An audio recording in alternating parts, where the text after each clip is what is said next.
Hello everyone, welcome back to our YouTube channel SR Bihar BSc class. तो प्यारे बच्चों, कैसे हैं आप लोग।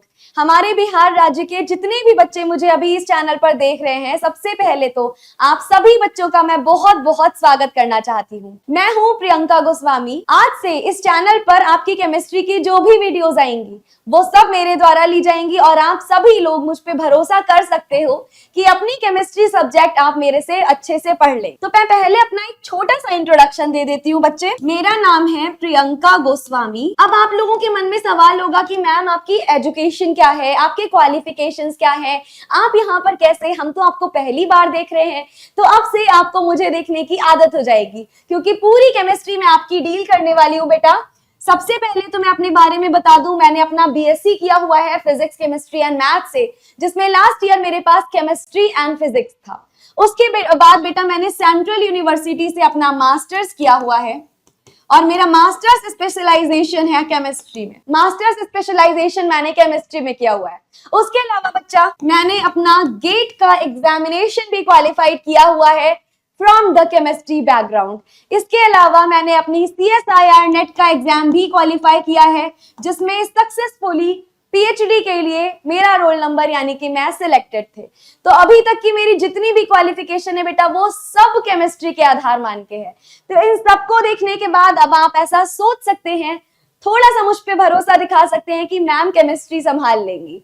आज यहाँ पर खास मैं डिस्कस करने वाली हूँ अपने सेकेंड सेमेस्टर के बच्चों के बारे में। जो भी बच्चे सेकेंड सेमेस्टर में हैं, जिन्होंने भी केमिस्ट्री सब्जेक्ट ले रखा है, चाहे वो मेजर के हों या चाहे माइनर के। जी बिल्कुल सही सुना है आपने। अगर आपने मेजर लिया है तो बढ़िया, लेकिन अगर आपने माइनर भी लिया है तो आपके बारे में भी सारा सिलेबस डिस्कशन मैं यहाँ करूँ। मेजर माइनर दोनों बच्चे, दोनों स्ट्रीम्स के बच्चे इस वीडियो को एंड तक जरूर देखें, क्योंकि इस वीडियो के एंड आते आते पूरा सिलेबस, एक एक यूनिट, एक एक टॉपिक आपके एकदम दिमाग में बैठ जाएगा, एक एक चीज आपकी क्लियर हो जाएगी। तो चलिए शुरू करते हैं। और इससे पहले अगर आपने चैनल को लाइक नहीं किया है तो बेटा सबसे पहले लाइक करिए, चैनल को सब्सक्राइब जरूर करिए, अपने क्लासमेट्स, अपने दोस्तों तक इस चैनल को जरूर पहुंचाइए। और हमारी और आपकी, हम दोनों की मेहनत मिली अगर, तो बीएससी में यकीन मानिए हम झंडे गाड़ेंगे। चलो अब बात करते हैं अपने सिलेबस के बारे में। तो सबसे पहले मैं बात कर लेती हूँ हमारे मेजर सिलेबस के बारे में कि मेजर सिलेबस क्या है, फिर हम माइनर पे आते हैं। तो मेजर में बेटा सबसे पहले जो आपकी यूनिट 1 आती है वो है गैसियस स्टेट, और गैसियस स्टेट आपकी फिजिकल केमिस्ट्री का एक टॉपिक है। याद रखिएगा, गैसियस स्टेट आपकी फिजिकल केमिस्ट्री का एक टॉपिक है, काफी इंपॉर्टेंट टॉपिक है, यूनिट 1 है, इजी भी बहुत है, थ्योरेटिकल बेस्ड है, थोड़े थोड़े फॉर्मूले होते हैं इसमें।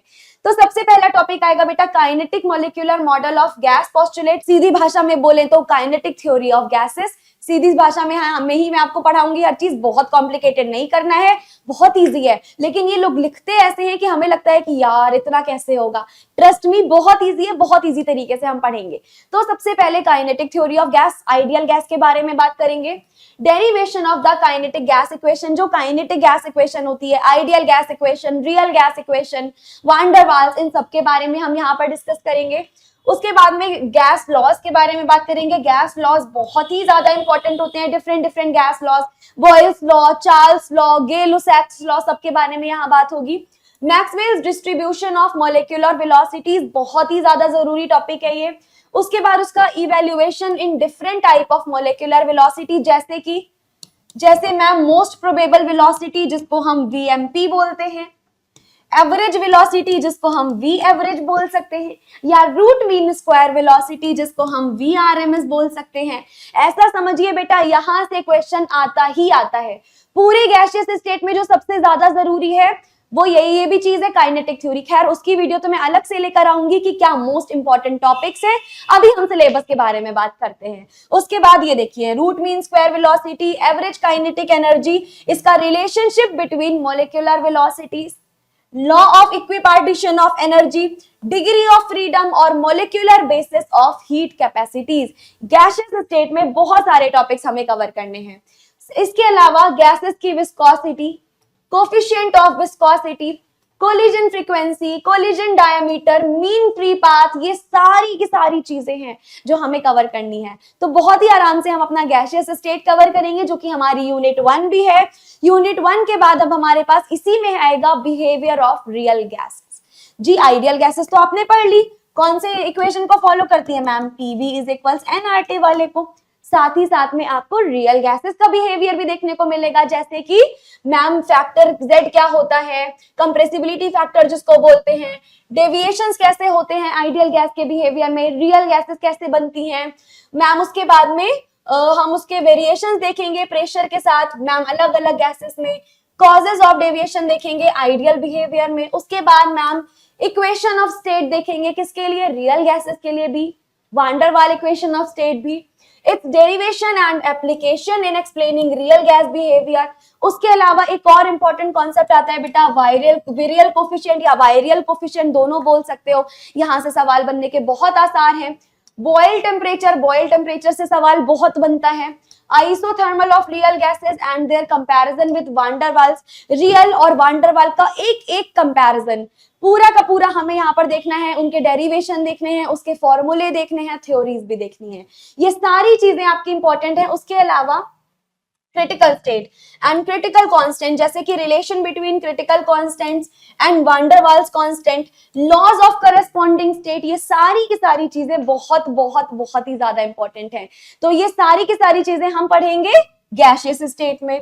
फिर आ जाते हैं मैम हम अगली यूनिट की तरफ। अगली यूनिट क्या है, वो भी बहुत इंपॉर्टेंट यूनिट है। जो अगली यूनिट है आपकी बेटा वो है लिक्विड स्टेट। पहले गैसियस स्टेट पढ़ ली, गैसियस स्टेट के जस्ट बाद हमारी अगली इक्वेशन है लिक्विड स्टेट। देखिएगा लिक्विड स्टेट में क्या होता है। सबसे पहले बेटा यहां हमें पढ़ना है qualitative treatment of the structure of the liquid state. इसके बाद फिजिकल प्रॉपर्टीज ऑफ लिक्विड्स की फिजिकल प्रॉपर्टीज कैसी होंगी, वेपर प्रेशर का क्या होगा, सरफेस टेंशन कैसी होंगी, and ma'am coefficient of viscosity, उसके अलावा उनका डिटर्मिनेशन, ये सारी चीजें बहुत इंपॉर्टेंट है लिक्विड के बारे में।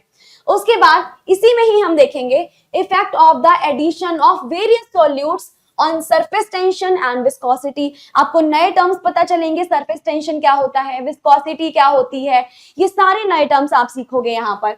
Explanation of the cleansing action of detergents, जो डिटर्जेंट होते हैं, हाँ जी वही जो हम अपने घर में यूज करते हैं, उनका क्लींजिंग एक्शन क्या होता है, उनकी किस प्रकार की रिएक्शंस होती हैं, कैसे उनका नेचर होता है, टेम्परेचर वेरिएशन कैसा होता है विस्कोसिटी ऑफ लिक्विड्स के साथ में, गैसेस का कंपैरिजन कैसा होता है, वो सब हमें देखना है बेटा गैसियस स्टेट में। गैसियस स्टेट यूनिट नंबर 2 हो गई आपके पास। फिर आगे बढ़ते हैं, आगे बढ़ेंगे और हमारे पास आएगी सॉलिड स्टेट। तो सॉलिड स्टेट भी one of the most important unit है, क्योंकि यहाँ थोड़ा सा मैथमेटिकल अप्रोच आ जाता है। तो सबसे पहले तो सॉलिड स्टेट में आपके पास क्या आएगा, मैं मोटा मोटा लिख दूं अगर, तो क्रिस्टल सिस्टम आएंगे। क्रिस्टल सिस्टम क्या होता है, जब हम इस यूनिट को पढ़ेंगे तब डिटेल में पढ़ेंगे, अभी के लिए आप जानो क्रिस्टल सिस्टम आप पढ़ोगे। इन्हीं क्रिस्टल सिस्टम में एक होता है डायमंड, हीरा, सबने सुना होगा डायमंड। डायमंड भी बेटा एक प्रकार का क्रिस्टल सिस्टम है। आप इस चैप्टर को अगर मेरे साथ पढ़ोगे, हम लोग डायमंड के बारे में पूरी की पूरी बातें करेंगे डिटेल में। Diamond is one of the crystal system. तो क्रिस्टल सिस्टम आते हैं, उसमें लगने वाले बहुत सारे डिफेक्ट्स आते हैं। इसके अलावा बेटा आपके पास ब्रेग्स लॉ आता है। ब्रेग्स लॉ के अलावा अगर मैं बात करूं तो ब्रेग्स लॉ का आइडेंटिफिकेशन कैसे हुआ, एक्सरे डिफ्रैक्शन कैसा होता है, ये सारे के सारे टॉपिक आते हैं। अगर मैं बताऊं तो नेचर ऑफ द सॉलिड की, कैसा आपका सॉलिड है, क्या उनमें एंगल है, मिलर इंडिसेस, यस इंपॉर्टेंट चीज तो रही गई मिलर इंडिसेस भी बहुत है। अब क्या होता है ये तो आपको चैप्टर में पता चलेगा, लेकिन नाम अभी से जान लो कि क्या क्या करना है। तो मिलर इंडिसेस हो गया। उसके अलावा सुनिएगा आपके qualitative ideas of point and space, ये सब मिलर इंडिसेस में ही आ जाता है। 7 क्रिस्टल सिस्टम, ये देखिए क्रिस्टल सिस्टम और उनके लैटिसेस के बारे में हम पढ़ेंगे, एक्सरे डिफ्रैक्शन के बारे में पढ़ेंगे, ब्रैग्स लॉ के बारे में पढ़ेंगे, क्रिस्टल पाउडर पैटर्न मेथड के बारे में, और पाउडर पैटर्न मेथड का एनालिसिस कैसे करते हैं, सारी की सारी चीजें हमारी सॉलिड स्टेट में। आपको मोटा मोटा बस ये याद रखना है, क्रिस्टल सिस्टम, उनके ब्रेवियस लैटिस, उनके defects, Miller indices, Bragg's law, X ray diffraction, सबसे ज्यादा सवाल यहां से बनते हैं। बहुत डिटेल में हम आराम से पढ़ेंगे अपनी यूनिट नंबर 3। आगे आ जाइए, आगे हमारे पास आ गया अपना यूनिट नंबर 4। यूनिट नंबर 4 हमारे पास है आयोनिक इक्विलिब्रिया। अब इतना बड़ा लिखा है, इसको देख के डरना मत, बहुत छोटी छोटी कॉन्सेप्ट्स है इसमें, लिखने को तो वो बड़ा लिखेंगे ही, डीएससी का जो सिलेबस ठहरा, लेकिन बहुत छोटी छोटी चीजें हैं। जब मैं पढ़ाऊंगी आपको लगेगा मैम इतना ही इजी था ये। तो देखो आयनिक इक्विलिब्रियम में सबसे पहले आपको स्ट्रॉन्ग, वीक और मॉडरेट इलेक्ट्रोलाइट्स के बारे में जानना पड़ेगा। उसके बाद डिग्री ऑफ आयनाइजेशन क्या होती है, कौन कौन से फैक्टर होते हैं जो इसको अफेक्ट करते हैं, आयनाइजेशन कांस्टेंट क्या होता है, वाटर का आयनिक प्रोडक्ट क्या होता है, आयनाइजेशन ऑफ वीक एसिड और वीक बेस क्या है, डिसोसिएशन कांस्टेंट क्या है, ये सारी चीजें यहाँ पढ़नी है। उसके अलावा मैं बात करूं पीएच, पीओएच के बारे में पढ़ना है। पीएच नाम सुना है ना, पीएच यहाँ बहुत अच्छे से हम पढ़ने वाले हैं। कैलकुलेशन ऑफ हाइड्रोलिसिस कांस्टेंट, थोड़ा डेरिवेशन करना पड़ेगा यहाँ पर। Degree of hydrolysis, buffer solution, buffer solution बेटा बहुत इंपॉर्टेंट रोल प्ले करते हैं, बफर बहुत ज्यादा इंपॉर्टेंट होते हैं, बफर करना है हमें। उसके बाद एक डेरिवेशन आती है हेंडरसन हेजलबेल्च इक्वेशन। हेंडरसन हेजलबेल्च इक्वेशन बहुत ही ज्यादा जरूरी है, सवाल हर साल बनता है, वो करना है। उसके अलावा सॉल्युबिलिटी प्रोडक्ट, सॉल्युबिलिटी प्रोडक्ट बोले तो केएसपी, आगे आप पढ़ोगे, बहुत सारी चीजें यहाँ पर हैं। Theory of acid base indicator, selection of indicator, कैसे इंडिकेटर का यूज करेंगे, क्या उनकी थ्योरी है, एक एक चीज बहुत डिटेल में हम पढ़ने वाले हैं, बहुत ही ज्यादा डिटेल में, ठीक है। तो ये तो था बेटा आपका मेजर का कोर्स। एक बार मैं फिर से रिपीट कर देती हूँ मेजर वाले बच्चों का। तो देखो बच्चा, जिसने भी मेजर सब्जेक्ट में केमिस्ट्री लिया हुआ है, आपकी पहली यूनिट आप पढ़ोगे गैसियस स्टेट। हम स्टेट्स के बारे में ज्यादा पढ़ेंगे। गैसियस स्टेट करने के तुरंत बाद आपकी जो यूनिट नंबर 2 आ जाएगी, that would be liquid state. Gaseous state हो गई, लिक्विड स्टेट हो गई, लिक्विड स्टेट के बाद अगली यूनिट आपकी हो गई solid state, gas, solid, liquid, तीनों स्टेट खत्म। एक चौथी यूनिट और आपके पास आती है आयनिक इक्विलिब्रिया। 4 यूनिट पढ़नी है आपको मेजर में। और अब आ जाते हैं उन पे जिन बच्चों ने लिया हुआ है माइनर। तो जिसने माइनर लिया है आपको भी बहुत सारी यूनिट्स पढ़नी है, जिसमें से पहली आपकी यूनिट है बेटा एटॉमिक स्ट्रक्चर। बहुत इजी, बहुत इजी, आपने पहली बार 10th क्लास में पढ़ा हो, बिल्कुल वही है जो आपने 10th क्लास में पढ़ा था, बस थोड़ा सा टॉपिक अलग हो जाएगा। चीजें बेसिक वही है लेकिन एक्स्ट्रा ऐड हो जाएंगी चीजें। अगर बेसिक क्लियर है ना बेटा तो एक्स्ट्रा कितना भी ऐड हो जाए आप तुरंत कर लोगे। तो देखो हमारा एटॉमिक स्ट्रक्चर हो गया, जिसमें हमें क्वांटम मैकेनिक्स पढ़ना है।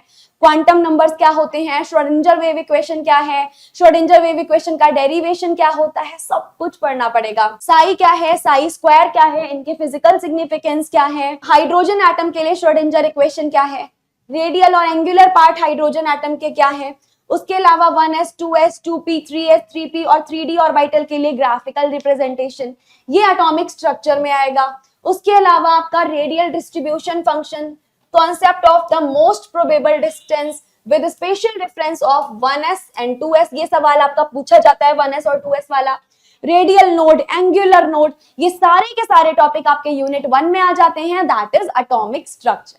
तो ये था यूनिट 1। यूनिट 1 के बाद बेटा हमारे पास अगली इनऑर्गेनिक की सबसे इंपॉर्टेंट यूनिट आती है केमिकल बॉन्डिंग। केमिकल बॉन्डिंग बेटा अगर आपने समझ ली, मॉलिक्यूलर ऑर्बिटल स्ट्रक्चर तुमने समझ लिए ना, ऐसा समझो कि तुमने इनऑर्गेनिक का बेसिक समझ लिया। ये फाउंडेशन है बच्चा इनऑर्गेनिक की, इनऑर्गेनिक की फाउंडेशन यूनिट आपने समझ ली, ऐसा समझो तुमने इनऑर्गेनिक होती क्या है सीख लिया। तो ये बहुत आराम से पढ़ना, बहुत ध्यान से पढ़ना और इसको इंपॉर्टेंट यूनिट समझना अपना। इसमें आप क्या पढ़ेंगे मैम, इसमें molecular orbital approach, molecular orbital theory पढ़ेंगे, मॉलिक्यूलर ऑर्बिटल डायग्राम पढ़ोगे, अलग अलग चीजों के लिए, nitrogen, oxygen, fluorine, chlorine, bromine, water, इन सभी के लिए आप क्या पढ़ोगे, मॉलिक्यूलर ऑर्बिटल डायग्राम, उनकी थ्योरीज पढ़ोगे। तो ये सारी चीजें हो गई, जैसे कि आप NO के लिए, CO के लिए, NO+, इन सब के लिए मॉलिक्यूलर ऑर्बिटल डायग्राम पढ़ोगे। अब ये sp मिक्सिंग की बात हो गई, ये सब आ जाता है मॉलिक्यूलर ऑर्बिटल डायग्राम के अंदर, वहां सब कुछ डिटेल में पढ़ाया जाएगा। उसके अलावा valence bond theory, molecular orbital theory में डिफरेंस क्या है, क्यों अलग से पढ़ना पड़ा, ये भी आप देखेंगे यहाँ पर। अगली हमारे पास यूनिट 3 आ जाती है, यहां से शुरू हो जाती है आपकी ऑर्गेनिक, यहां से शुरू है आपकी ऑर्गेनिक। अब ये जो मैंने चैप्टर्स यहाँ पर लेकर आई हूँ यूनिट 3 में, ये आपका बेटा ऑर्गेनिक का फाउंडेशन है। जिस तरह से बॉन्डिंग इनऑर्गेनिक की फाउंडेशन थी, ये आपकी ऑर्गेनिक की फाउंडेशन है। अगर आपकी ऑर्गेनिक की फाउंडेशन मजबूत नहीं है तो बेटा आगे आने वाले सेमेस्टर में कुछ भी हो जाए आपका क्लियर नहीं हो पाएगा। फाउंडेशन क्लियर करनी ही करनी पड़ेगी, चाहे कैसे भी करो। ये क्लियर है तो बेटा कितना भी टफ पढ़ा दे कोई टीचर, आपको समझ आ जाने वाला है। तो देखो सबसे पहले आप पढ़ेंगे हाइड्रोकार्बन। हाइड्रोकार्बन क्या होते हैं मैम, कार्बन और हाइड्रोजन से मिलकर बनने वाले जो भी कंपाउंड्स होते हैं सब हाइड्रोकार्बन्स हैं। हम एलिफेटिक, एरोमेटिक हाइड्रोकार्बन पढ़ेंगे। एल्केन्स पढ़ेंगे क्या होता है, एल्कीन्स पढ़ेंगे क्या होता है, इसके अलावा हम अल्काइंस के बारे में भी बहुत आराम से बात करेंगे। हाइड्रोकार्बन के बारे में बात करेंगे। हाइड्रोकार्बन के अंदर ही आपके पास आते हैं 3 मेजर चीजें, alkane, alkene as well as alkyne, और हम तीनों के बारे में आराम से डिस्कस करेंगे। हाइड्रोकार्बन, एल्केन, एल्कीन, अल्काइन, इन सबकी हर एक चीज बहुत आराम से डिस्कस करनी है हमें। फिर हमारी यूनिट 4 गैसियस स्टेट, इसके बारे में तो मैं आपको सारी चीजें ऑलरेडी बता ही चुकी हूँ, ये सारी चीजें भी हम ऑलरेडी डिस्कस कर चुके हैं। तो बेटा that is it for your syllabus. Second semester में मेजर का, माइनर का जो भी सिलेबस था मैंने बहुत डिटेल में आपको बता दिया, एक एक यूनिट उसके अंदर की सारी चीजें मैंने आपको बता दी। तो आज की इस वीडियो को यहीं पे रोकते हैं। Thank you so much for watching this video. SR Bihar BSc classes को जरूर से सब्सक्राइब कर लो, अगर अभी तक सब्सक्राइब नहीं किया है तो अपने दोस्तों तक ये वीडियो जरूर शेयर करो। अब हमारे पास ये चैनल पे रेगुलर वीडियोस और अपडेट्स आपको मिलते रहेंगे, कहीं मत जाइए। वीडियो को शेयर, सब्सक्राइब और कमेंट जरूर करिए। कमेंट में बताइएगा सिलेबस जान के आपको कैसा लगा, और आप मेरे से पढ़ने के लिए एक्साइटेड हो या नहीं, जरूर कमेंट में बताना। जो जो बच्चा एक्साइटेड है, जो जो बच्चा मेरे से पढ़ने में जिसको मजा आएगा, जो बहुत ही एक्साइटेड फील कर रहा है, वो कमेंट में लिख के बताइए एक्साइटेड, ताकि पता तो चले कितने बच्चों तक मेरी ये वीडियो पहुंची, कितने बच्चों ने मुझे देखा। अपने बिहार का प्यार मुझे जरूर भेजिएगा। आपका और आपके प्यार का मैं बहुत बहुत ज्यादा शुक्रगुजार रहूंगी। मिलते हैं हमारी अगली वीडियो के साथ, तब तक के लिए thank you so much and thank you again.